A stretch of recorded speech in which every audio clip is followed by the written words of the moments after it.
Selamat pagi semuanya, saya Aprilian Kristina Gule dari Prodi D3 Keperawatan Kampus TKS Mitra Husada Medan.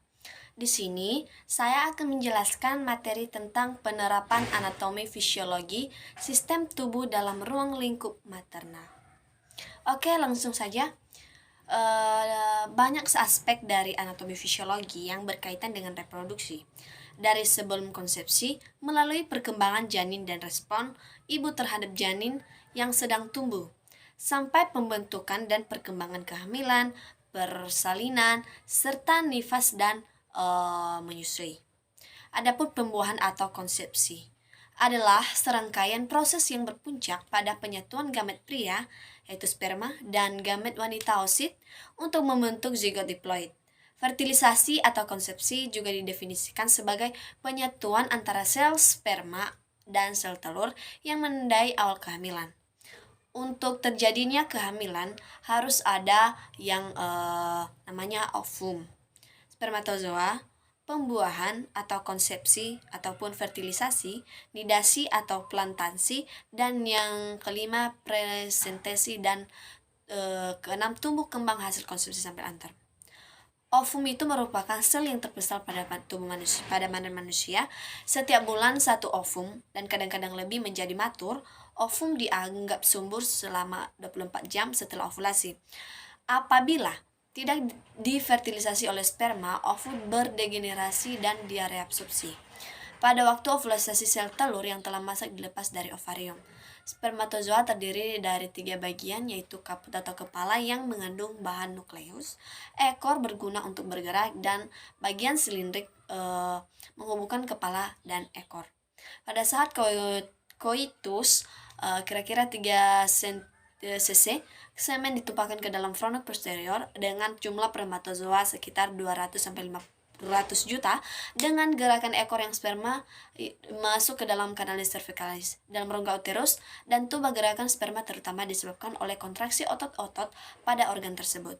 Spermatozoa akan mencapai tuba fallopi kira-kira 1 jam setelah koitus.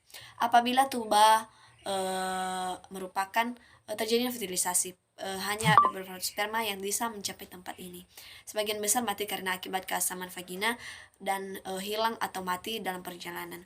Sperma dapat bertahan dalam saluran reproduksi wanita sampai 4 hari. Fertilisasi penghamilan adalah terjadinya pertemuan antara persenyawaan antara sel sperma dan sel telur. Spermatozoa bergerak cepat dari vagina ke rahim dan selanjutnya masuk ke dalam saluran telur. Pergerakan naik disebabkan oleh kontraksi otot-otot uterus dan tuba. Perlu ingat bahwa pada saat sampai di saluran kelamin wanita, spermatozoa belum mampu membuahi oosit. Mereka harus mengalami kapasitas dan reaksi akrosom. Kapasitas adalah suatu masa penyesuaian dalam saluran reproduksi wanita yang pada manusia berlangsung kira-kira 7 jam. Dari 200 sampai 300 juta spermatozoa yang dicurahkan ke dalam saluran kelamin wanita, hanya 300 sampai 500 yang tercapai tempat pembuahan. Hanya satu di antaranya yang diperlukan untuk pembuahan. Ada itu sel telur yang keluarkan dari permukaan ovarium sekitar hari ke-14 dari siklus haid. Sel telur ditangkap oleh ujung saluran telur atau tuba fallopi yang berbentuk corong, kemudian berjalan dalam tuba karena adanya kontraksi otot. Fertilisasi atau pembuahan oleh satu sperma umumnya terjadi pada ampula tuba. Sel yang sudah dibuahi akan membelah diri dan dalam 24 jam. Pembelahan berulang-ulang akan membentuk bola sel yang disebut dengan zigot. Zigot terus membelah diri saat perjalanan di dalam saluran. Di dalam bola sel berbentuk rongga kecil berisi air yang disebut blastosit. Dan blastosis sampai di rongga rahim. Implantasi terjadi sekitar hari ke-6. Biasanya bagian atas rahim diisi ovarium mengeluarkan sel telur. Pada hari ke-10 embrio sudah bertahan erat. Masa embrionik ini dimulai sejak momen ini sampai minggu ke-8. Setelah minggu ke-8 embrio disebut sebagai janin. Setelah berada dalam sel telur, sitoplasma sperma bercampur dengan sitoplasma sel telur dan membran inti atau nukleus sperma pecah. Adapun nidasi atau implantasi adalah peristiwa tertanamnya atau bersarangnya sel telur yang telah dibuahi ke dalam endometrium. Implantasi juga diartikan sebagai proses masuknya atau tertanamnya hasil konsepsi ke dalam endometrium terjadi pada hari ke-6 atau blastula. Sel telur yang dibuahi atau zigot akan segera membelah diri membentuk bola padat terdiri atas sel-sel anak yang lebih kecil yang disebut blastomer. Pada hari ketiga, bola tersebut terdiri atas 16 sel blastomer dan disebut morula. Pada hari keempat, dalam bola disebut menjadi bentuk rongga. Bangunan ini disebut dengan blastula. Dua struktur penting dalam blastula itu yaitu pertama lapisan luar yang disebut trophoblast yang dapat menjadi plasenta dan embryoblast atau inner kelmas yang kelak akan menjadi janin. Pertumbuhan plasenta. Plasenta itu adalah bagian kehamilan yang penting yang memiliki peran berupa transport antara zat dari ibu ke janin, menghasilkan hormon yang berguna selama kehamilan, serta sebagai barrier. Melihat pentingnya peran dari plasenta akan bila terjadi kelainan pada plasenta akan menyebabkan kelainan pada janin ataupun gangguan pada proses persalinan nantinya. Plasenta ini juga merupakan organ penting bagi janin karena sebagai alat pertukaran zat antara ibu dan bayi dan sebaliknya. Dan plasenta itu berbentuk bundar dan hampir bundar dengan diameter 15 sampai 20 cm, tebalnya kurang lebih 2,5 cm, berat rata-rata 500 gram. Umumnya plasenta bentuk lengkap pada kehamilan kurang dari 16 minggu dengan ruang anion yang mengisi seluruh kovum uteri. Plasenta terletak di depan atau belakang dinding uterus agak ke atas ke arah fundus uteri dikarenakan alasan fisiologi permukaan bagian atas korpus uteri lebih luas sehingga lebih banyak tempat untuk berimplementasi. Fungsi plasenta adalah mengusahakan janin tumbuh dengan baik. Untuk pertumbuhan ini dibutuhkan adanya penyaluran zat asam seperti asam amino, vitamin, dan mineral dari ibu ke janin dan membuang CO2 serta sampah metabolisme janin ke peredaran darah ibu. Plasenta juga dapat dilewati kuman-kuman dan obat-obatan tertentu. Penyaluran zat makanan dan zat lain dari ibu ke janin dan sebaliknya harus melewati lapisan trophoblast plasenta. Berikut ini adalah fungsi dari plasenta, antaranya nutrisi, memberikan bahan makanan pada janin, ekskresi, mengalirkan keluar sisa metabolisme janin, respirasi, memberikan O2 dan mengeluarkan CO2 janin, endokrin, menghasilkan hormon-hormon seperti HCG, HPL, dan estrogen, progesteron, dan sebagainya. Imunologi menyalurkan berbagai komponen antibodi ke janin, dan farmakologi menyalurkan obat-obat yang mungkin diperlukan janin yang diberikan melalui ibu, dan proteksi barrier terhadap infeksi zat-zat toksik atau tetapi akhir-akhir ini diragukannya pada kenyataannya janin sangat mudah terpapar infeksi atau intoksisasi yang dialami oleh ibunya. Sirkulasi plasenta darah arteri maternal kaya akan oksigen dan nutrien. Di sisi janin, darah memasuki fili dari uteri umbilikus. Arteri umbilikus miskin akan oksigen dan kadar CO2 serta produk pembuangannya tinggi. Darah maternal kemudian melalui vena uterus. Darah janin dan maternal memiliki hubungan yang dekat, tetapi tidak memiliki hubungan langsung. Perpindahan zat antara darah janin maternal adalah melalui difusi transport aktif dan pinositosis. Menjelang akhir kehamilan, plasenta memungkinkan antibodi maternal memasuki sirkulasi janin. Antibodi memberikan imunitas pasif sementara pada janin. Obat-obatan, alkohol, polutan lingkungan, virus, dan agen penyebab penyakit lainnya masuk dengan bebas dari sirkulasi maternal ke sirkulasi janin. Sebagian besar disebut teratogen atau agens yang dapat menyebabkan defek lahir. Perkembangan mudigah dan pertumbuhan janin dimulai sejak terjadinya konsepsi, kehamilan dan berlangsung selama 280 hari atau 10 bulan ataupun 40 minggu terhitung dari pertama kali haid. Perubahan-perubahan dan organogenesis terjadi pada berbagai periode kehamilan. Pertumbuhan hasil konsepsi dibedakan menjadi 3 tahapan penting, yaitu tingkat ovum telur umur 0 sampai 2 minggu di mana hasil konsepsi belum dapat berbentuk, dan dalam pertumbuhan ada embrio atau mudigah antara umur 3 sampai 5 minggu dan sudah tampak rancangan bentuk alat tubuh janin atau fetus di atas usia 5 minggu dan sudah berbentuk manusia. Perubahan-perubahan dan organogenesis pada periode kehamilan dijelaskan sebagai berikut. Yang pertama, bulan ke-0, sperma membuahi ovum, membelah, masuk ke dalam uterus dan menempel pada hari ke-11. Minggu ke-4, bagian tubuh embrio yang pertama muncul akan menjadi tulang belakang, otak, dan saraf tulang belakang. Jantung, sirkulasi darah, dan perkembangan juga sudah berbentuk. Dan minggu ke-8, panjang janin 250 mm, jantung mulai memompa darah, raut muka dan bagian utama otak dapat terlihat. Terbentuk telinga dan tulang dan otot di bawah kulit yang tipis. Minggu ke-12, panjang janin 7-9 cm, tinggi rahim atas pimpisis atau tulang kemaluan. Embrion menjadi janin, denyut jantung terlihat pada USG, mulai ada gerakan, sudah ada pusat tulang, kuku, dan ginjal mulai memproduksi urin. Minggu ke-16, panjang janin 10-17 cm dan beratnya 100 gram. Tinggi rahim setengah atas simfisis pubis. Sistem muskuloskeletal sudah matang. Sistem saraf mulai melakukan kontrol. Pembuluh darah berkembang cepat. Tangan janin dapat menggenggam dan kaki mulai menendang aktif. Pankreas sudah mampu memproduksi insulin. Kelamin luar sudah dapat ditentukan jenisnya. Minggu ke-20, panjang janin itu sudah mencapai 18-27 cm, berat janinnya 300 gram, tinggi rahim setinggi pusat Phoenix melindungi tubuh, lambungnya menutupi tubuh dan menjaga minyak pada kulit. Terbentuk alis, bulu mata, dan rambut. Janin membuat jadwal teratur tidur, menelan, dan menendang. Minggu ke-24, panjang janin 28-38 cm dan berat rahim 600 gram, tinggi rahim di atas pusat kerangka, berkembang cepat, berkembangnya sistem pernafasan. Minggu ke-28, panjang rahim sudah mencapai 35 sampai 38 cm, beratnya 1000 gram. Tinggi rahim antara pertengahan pusat prosesus sufficidius. Janin bisa bernafas, menelan, dan mengatur suhu. Terbentuk sufkutan dan paru-paru.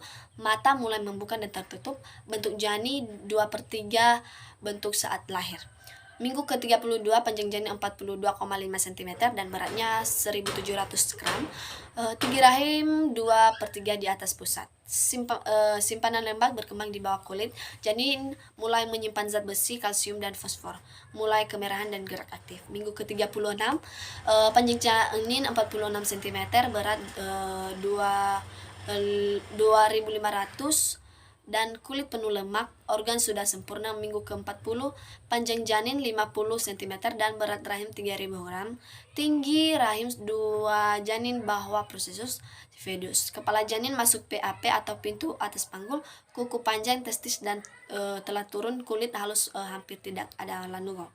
Perubahan anatomi fisiologi, adaptasi fisiologi kehamilan. Proses kehamilan sampai kelahiran merupakan rangkaian yang menjadi suatu kesatuan. Dalam menjalani proses kehamilan tersebut, ibu harus mengalami perubahan-perubahan anatomi fisiologi pada tubuhnya sesuai dengan usia kehamilannya. Mulai dari trimester 1 sampai dengan trimester 3 kehamilan. Perubahan-perubahan anatomi fisiologi tersebut meliputi perubahan sistem pencernaan, payudara, sistem endokrin, sistem kekebalan, dan sistem perkemihan.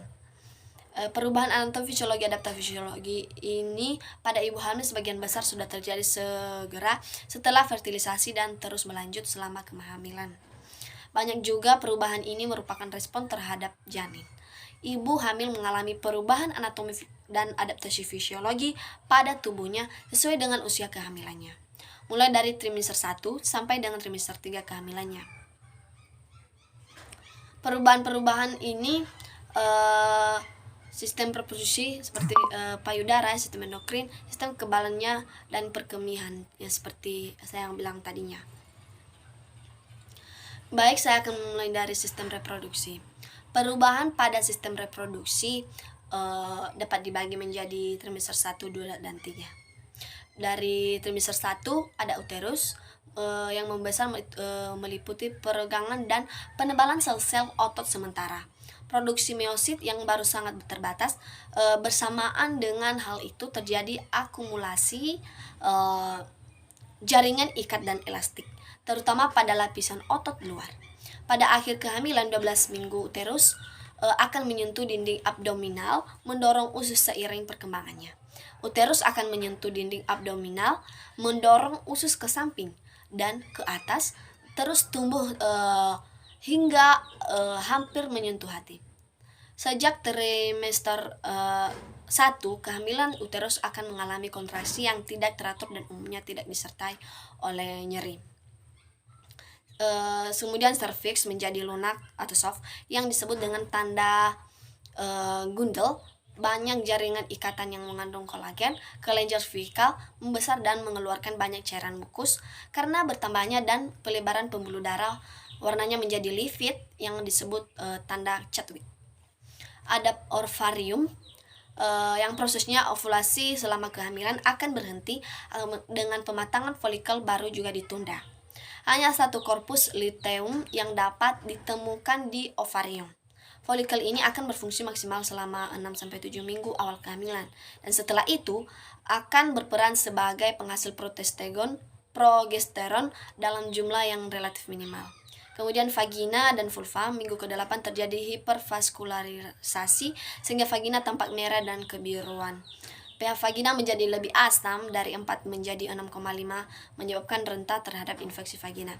Trimester 2 uterus pada kehamilan dapat berbentuk bulat, sedangkan pada akhir kehamilan berbentuk bujuk telur. Pada kehamilan 5 bulan rahim teraba seperti berisi, cairan ketuban terasa tipis tinggi. TVU terletak antara pertengahan simfisis pusat. Plasenta telah berbentuk seluruhnya. Pada kehamilan 20 minggu, TVU terletak 2-3 jari di bawah pusat, dan pada kehamilan 24 minggu TVU terletak setinggi pusat. Kemudian ada serviks. Bertambahnya dan menjadi lungat yang disebut dengan tanda gundal. Kelenjar endocervical membesar dan mengeluarkan cairan mukus. Oleh karena pertumbuhan dan pelebaran pembuluh darah, warnanya menjadi lipid yang disebut tanda Chadwick. Kemudian ada ovarium.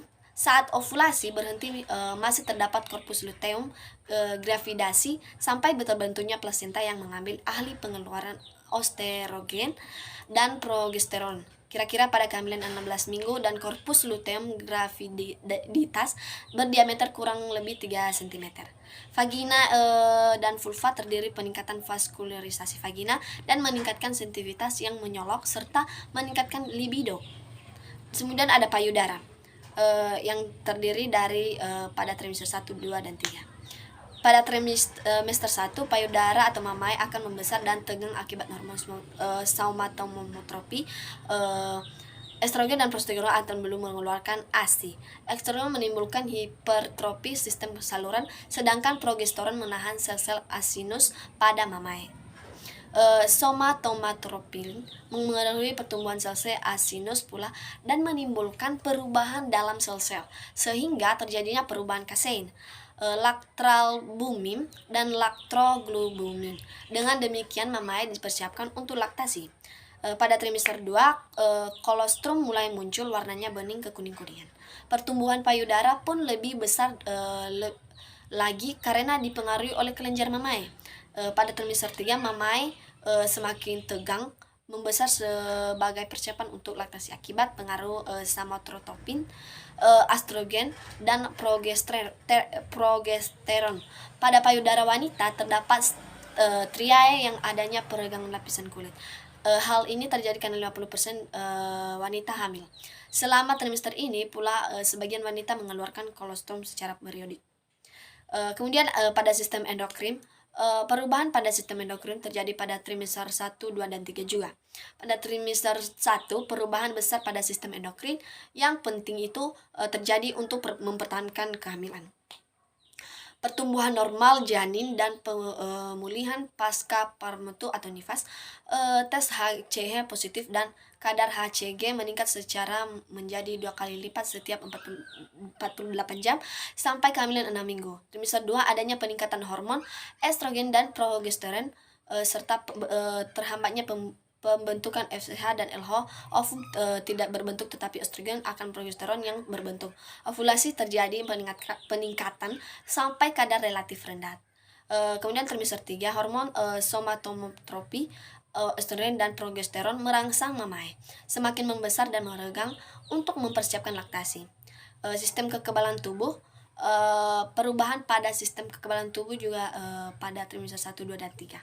Trimester 1, peningkatan pH vagina menyebabkan wanita hamil rentan terhadap infeksi vagina. Sistem pertahanan tubuh ibu tetap utuh, kadar imunoglobulin dan kehamilan tidak berubah. Trimester 2, janin sebenarnya merupakan benda asing bagi ibu karena hasil pertemuan dua gamet yang berkelainan.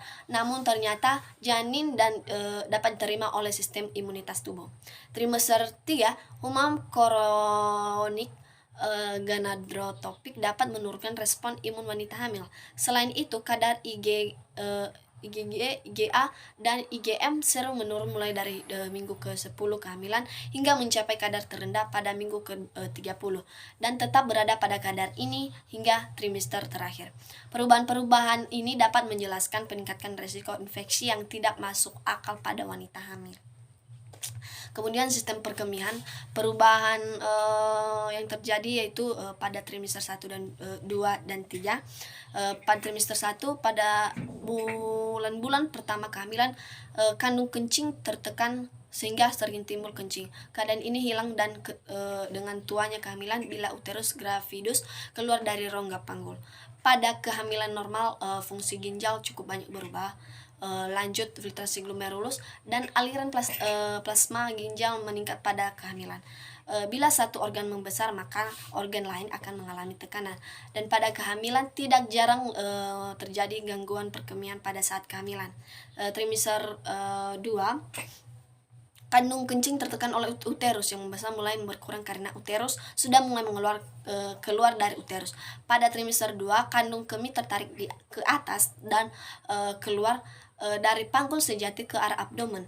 Uretra memanjang sampai 7,5 cm karena kandung kemih tergeser ke arah atas.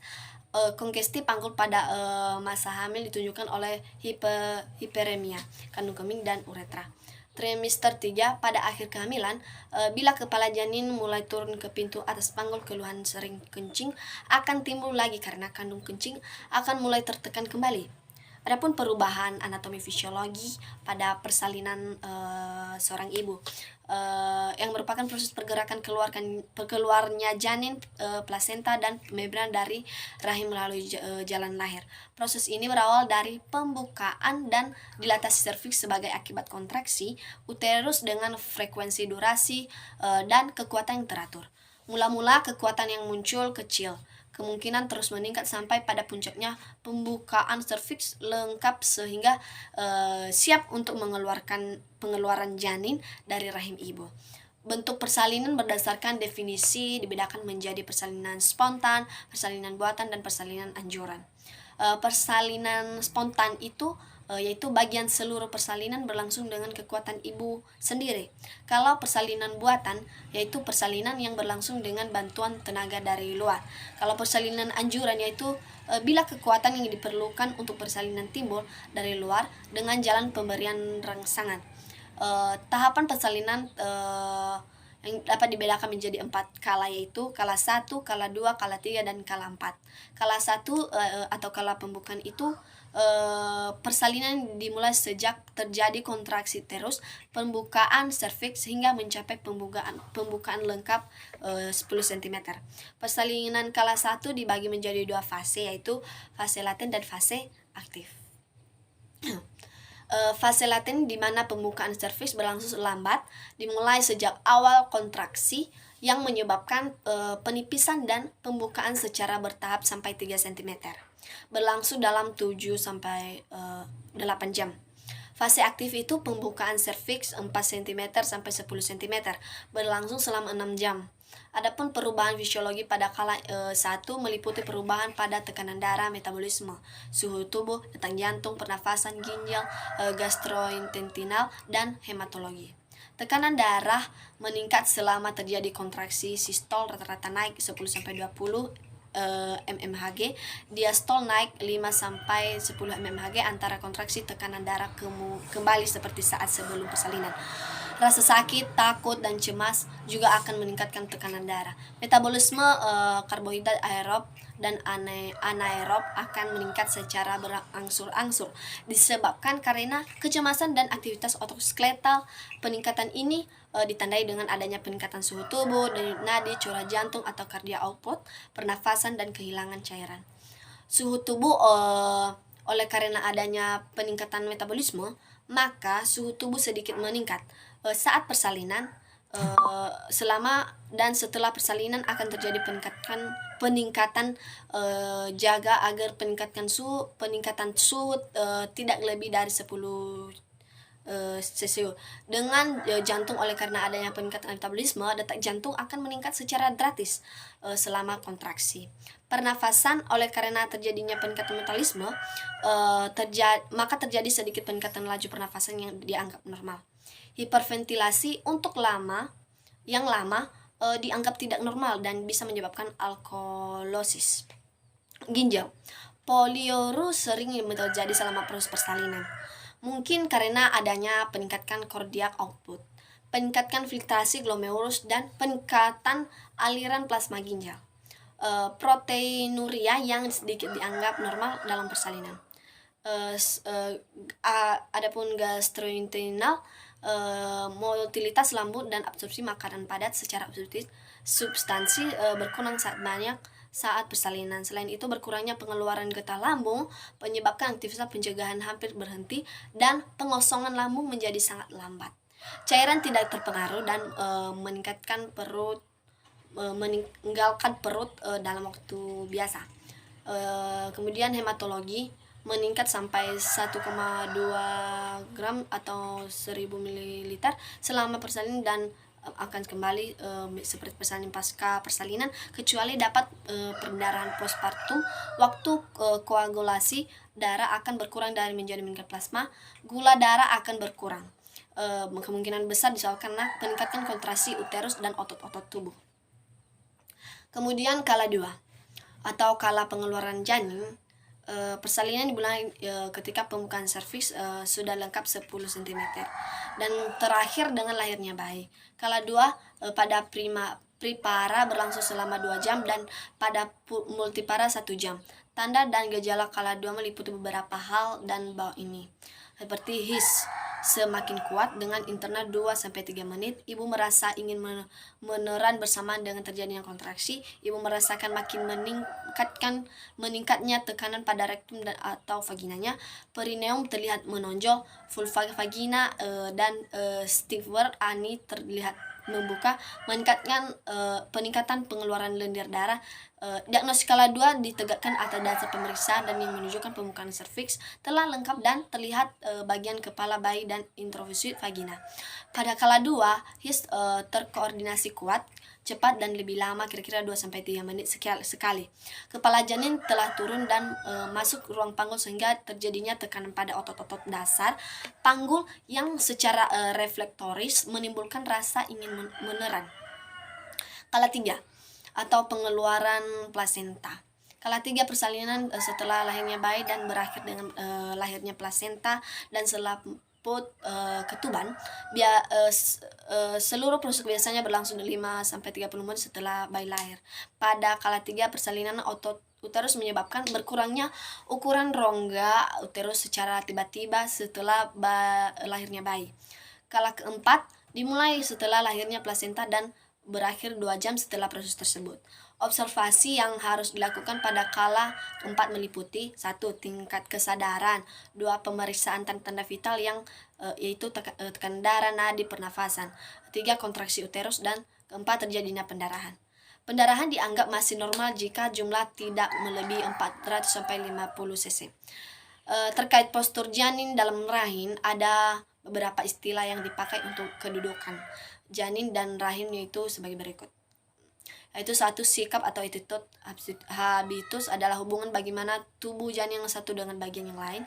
Janin mempunyai sikap yang khas saat dalam rahim. Pada kondisi normal, punggung janin sangat refleksi ke arah dada dan paha fleksi akan sendi lutut. 2. Letak atau situs. Letak janin adalah bagian sumbu janin berada pada sumbu ibu. Letaknya adalah hubungan antara sumbu panjang atau punggung janin terhadap punggung panjang ibu atau punggung ibu. Macam letaknya adalah letak bujur atau longitudinal, letak lintang transversal dan letak miring acute. Presentation digunakan untuk menentukan bagian janin. Ada bagian bawah rahim yang dijumpai pada palpasi atau pada pemeriksaan dalam. Misalnya presentasi kepala, bokong, bahu, dan lain-lain. Bagian bawah atau presenting part sama dengan presentasi, hanya diperjelas istilahnya. Presentasi adalah bagian janin yang pertama kali dimasuki pintu atau panggul dan terus melalui jalan lahir saat persalinan menjadi uter. Bagian presentasi ialah bagian tubuh janin yang pertama kali teraba oleh jari pemeriksaan saat pemeriksaan dalam. Posisinya merupakan indikator yang menetapkan arah bagian terbawah adalah apakah sebelah kanan kiri, depan belakang kepala, muka, dan kanan belakang. Psikologi, banyak wanita normal merasakan kegembiraan saat merasakan kesakitan di awal menjelang kelahiran bayinya. Faktor psikologi meliputi hal-hal sebagai berikut. 1. Melibatkan psikologi ibu, emosi, dan persiapan intelektual. Kedua, pengalaman melahirkan bayi sebelumnya. Ketiga, kebiasaan adat. Keempat, dukungan dari orang terdekat pada kehidupan ibu. Kelima, penolong persalinan, mengantisipasi dan menangani komplikasi yang mungkin terjadi pada ibu dan janin, dan hal ini tergantung dari kemampuan dan kesiapan penolong dalam menghadapi persalinan. Adapun perubahan anatomi fisiologi pada masa nifas dan proses laktasi. Nifas atau puerineum adalah masa sesudah persalinan, diperlukan untuk pulihnya kembali alat kandungan, lamanya 6 minggu. Pada masa ini terjadi banyak perubahan fisiologi. Ibu dimulai saat hamil dan memasuki masa nifas. Perubahan alat-alat genital baik internal maupun eksternal kembali seperti semula, seperti sebelum hamil, disebut involusi. Perubahan pada payudara dan fisiologi laktasi. Payudara adalah organ tubuh yang terletak bagian bawah kulit dan di atas otot dada. Fungsi dari payudara adalah memproduksi susu untuk nutrisi bayi. Dengan kata lain, payudara terletak di dinding depan fasia superficialis antara tulang dada sampai tulang iga ke-6. Bentuknya cembung, ke depan bervariasi, dan di tengahnya terdapat puntung susu yang terdiri dari kulit dan jaringan erektil. Payudara manusia berbentuk kerucut, tapi seiring kali berukuran tidak sama. Payudara dewasa beratnya kira-kira 200 gram, yang umumnya lebih besar dari yang kanan. Pada waktu hamil, payudara membesar mencapai 600 gram. Pada waktu menyusui, ukuran payudara bisa mencapai 800 gram sampai dengan 1000 gram. Terkait struktur payudara, akan ada 3 bagian utama payudara yang meliputi: 1. Korpus badan, yaitu bagian yang membesar. 2. Areola, yaitu bagian yang kehitaman dan tengah. Ketiga, papila atau punting, yaitu bagian yang menonjol di puncak payudara. Bayi yang sehat mempunyai 3 refleksi intrinsik dalam mekanisme hisapan bayi yang diperlukan untuk menghasilkan berhasilnya menyusui, yaitu refleks mencari, refleks menghisap, dan refleks menelan. Refleks mencari atau rooting reflex payudara ibu yang menempel pada pipi atau daerah sekeliling mulut merupakan rangsangan yang menimbulkan refleks mencari pada bayi.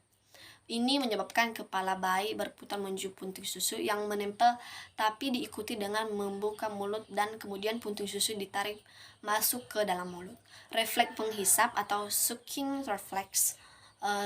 Teknik menyusui yang baik adalah apabila punting payudara sedapat mungkin semuanya masuk ke dalam mulut bayi. Untuk itu, maka sudah cukup bila rahang bayi sudah menekan sinus lacteus yang terletak. Kemudian refleks menelan atau swallowing reflex. Pada saat air susu keluar dan puntung susu akan disusul dengan gerakan menghisap. Tekanan negatif yang ditimbulkan oleh otot-otot pipi sehingga mengeluarkan air susu akan bertambah dan diteruskan dengan mekanisme menelan masuk ke dalam lambung bayi. Demikian yang bisa saya sampaikan. Semoga materi ini dapat bermanfaat bagi kita semua. Terima kasih.